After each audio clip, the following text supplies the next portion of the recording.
Conhecida por atacar várias espécies frutíferas como a carambola, a manga, o caju, laranja, acerola, tangerina e outras.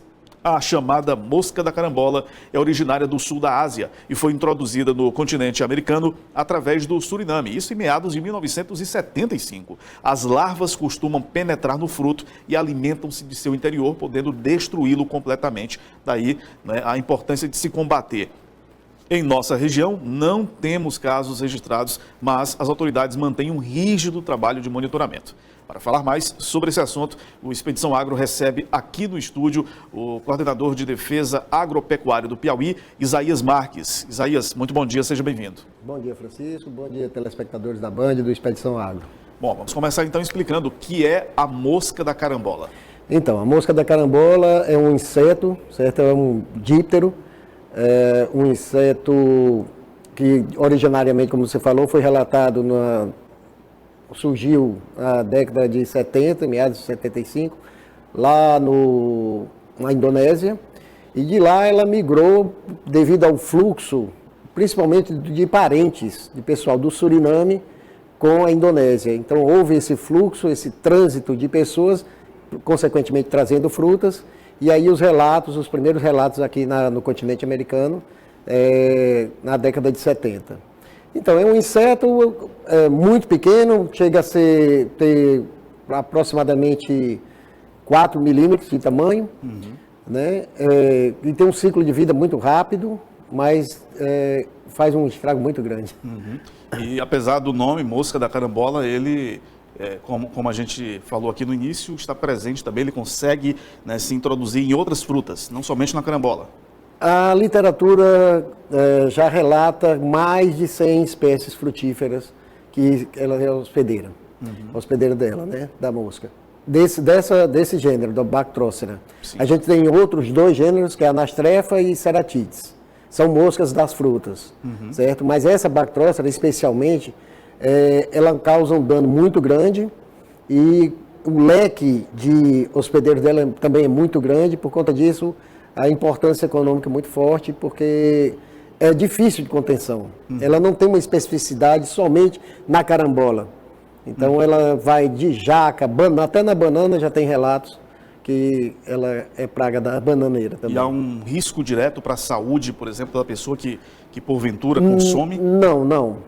Para a saúde humana, não. O estrago dela é mais econômico mesmo, no que diz respeito ao agronegócio, ao mercado da fruta, certo? Então, assim, a especificidade dela é a fruta.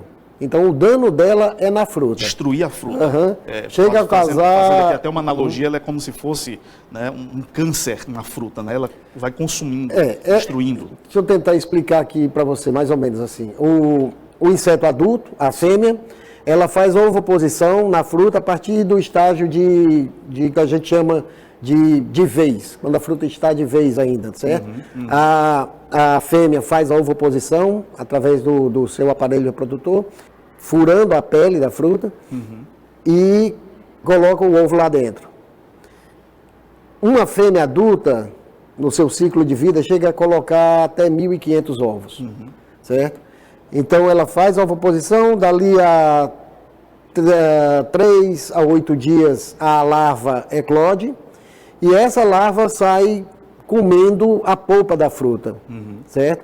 Nesse serviço de comer a polpa da fruta, outros patógenos, como fungos e bactérias, através dessa porta de entrada, eles começam a estragar a fruta, por assim dizer, tornando a fruta inviável para comercialização e consumo também. Não é que a fruta em si vai causar mal à pessoa, mas é porque ela fica estragada. Inutilizada, né? Inutilizada. E, então, a larva completa o seu ciclo em torno de 1 semana, 10 dias. Ela entra no estágio de pupa, cai na terra, e lá ela permanece por mais 8 ou 10 dias e se torna uma ninfa e fecha o estado de maturação daí a 20 dias. Então, é assim, mais ou menos da ovoposição até a maturação sexual em torno de 20 a 30 dias. É um ciclo muito rápido. E daí ela tem mais 60 dias, que a literatura relata mais ou menos uns 120 dias, né? de vida do inseto, e nesse ciclo que eu lhe falei, a maturação sexual atinge lá no primeiro mês de vida, né, 30 dias, 20 a 30 dias ela já está madura sexualmente, e daí começa a reprodução e coloca aí até 1.500 ovos no seu ciclo. Isaías, só destacar aqui para o telespectador que acompanha o Expedição Agro, que nós estamos falando da mosca da carambola, no entanto, a atuação dela, digamos assim, hoje se resume a 3 estados brasileiros, não há motivo para pânico, não há motivo, né, para um temor em relação, principalmente aqui à nossa região, ao Ceará, ao estado do Piauí, mas são 3 estados, e a importância desse trabalho é exatamente fazer com que ela não se expanda para outras regiões. Então, em 2017, o Ministério da Agricultura, preocupado com essa expansão, baixou uma legislação, que é a IN 28, 7 de julho de 2017, onde lá ele preconiza exatamente todas as ações que os órgãos de defesa agropecuária de todos os estados, a unidade da federação, eles precisam ter em relação especificamente à mosca da carambola, a Bactrócia da carambola. Lá tem todo o procedimento de prevenção, contenção, supressão e erradicação da praga, certo? Então, nós estamos na parte de prevenção. O Piauí está com risco médio, o Ceará, nosso vizinho, parceiro e amigo, com risco baixo, e essa gradação, e o Maranhão tem risco alto. Essa gradação, inicialmente, ela é feita por conta de proximidade geográfica. Como você falou, são os 3 estados do país que tem, que é Roraima, Amapá e o Pará. O Pará, se não me engano, salvo engano, está contido somente em um município dele. Mas, como tem no estado, é um dos municípios do estado, o Ministério classifica ele como já praga presente. O Maranhão, por fazer divisa com o Pará, entra na categoria de alto risco, de monitoramento. O Piauí, por estar em divisa com o Maranhão, fica de médio risco, e o Ceará, por estar em divisa com o Piauí, é de baixo risco. E quais são as atividades que são realizadas? A gente fala de monitoramento, mas o que de fato acontece? Como esse monitoramento, na prática, ele é efetivado? Certo. Existe a legislação, nessa legislação específica lá da mosca, tem a determinação das ações que são feitas. Para cada estado tem as suas ações específicas, devido a essa gradação do risco. No caso do Piauí, nós temos 40 armadilhas espalhadas ao longo de todo o Parnaíba. Que a nossa preocupação, como a praga está no Pará, certo? E essa migração dela deve vir, né, obviamente, do oeste para o leste, a preocupação da gente é exatamente essa contenção, fazer a barreira ao longo do rio Parnaíba.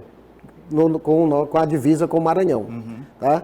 Então a gente tem 40 armadilhas, armadilha do tipo Jackson, certo? Que é utilizada com feromônio. Esse tipo de armadilha ela tem uma especificidade devido ao feromônio da mosca, da fêmea.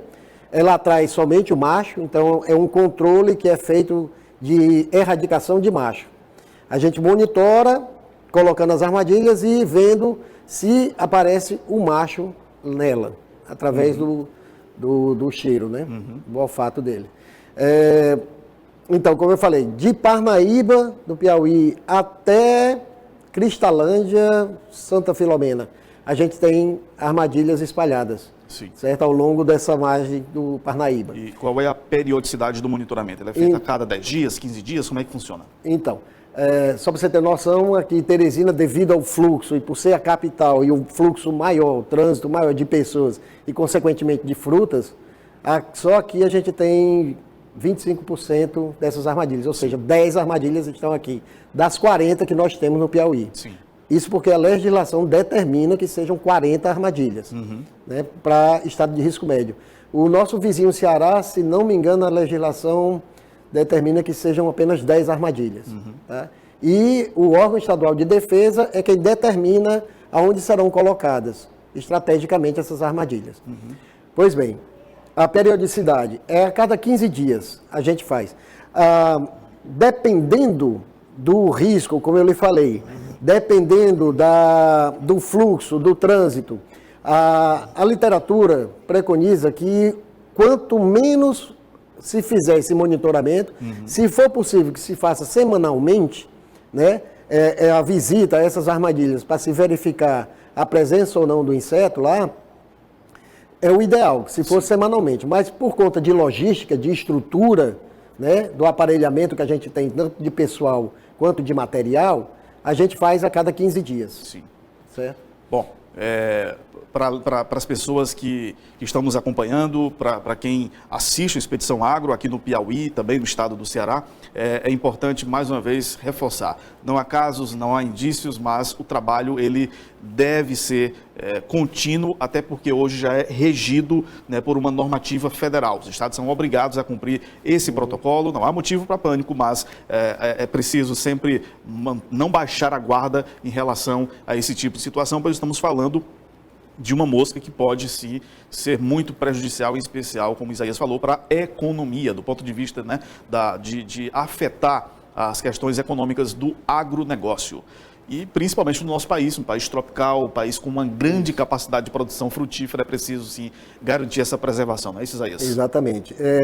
Nós da ADAP, aqui a Agência de Defesa do Piauí, a gente faz esse trabalho, como eu falei, quinzenalmente, e a gente conta também com o auxílio da população, Francisco, principalmente no que diz respeito a evitar esse trânsito de frutas. É muito comum a pessoa viajar lá para o Pará e, de repente, uma fruta que é para nós exótica, sim. Né, que não tem muito no mercado aqui, e a pessoa já por bem trazer de lá para cá, porque vai presentear um parente, ou porque quer consumir aqui, ou porque quer plantar a semente aqui, e faz esse trânsito. E no que ela faz esse tipo de ação, isso prejudica sobremaneira o nosso trabalho, porque ela acaba trazendo a praga. E aí ela introduz. Da mesma forma que a praga saiu lá da Indonésia e veio para a América, para o Suriname, e do Suriname foi para a Guiana Francesa, quase uma década depois. E depois, quase uma década depois, é que tivemos relato no Brasil, ou seja, só em 96 que tivemos relato no Brasil, mas o trânsito, quem fez, não foi a mosca que veio voando de lá para cá, foram as pessoas que trouxeram frutas para os seus parentes consumirem aqui. Entendi. E aí as frutas vêm contaminadas com os ovos, certo? Ainda com os ovos, que depois viram larvas e depois fecham aquele ciclo todo que eu já expliquei.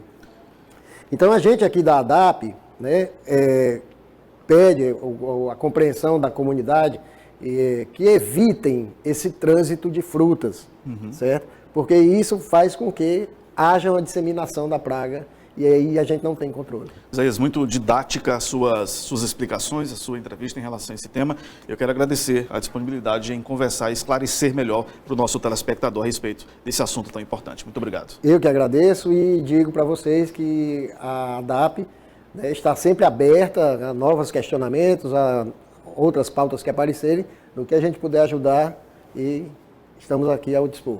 Ok, Isaías, muito obrigado mais uma vez. Para a gente fechar esse bloco, eu informo que nesta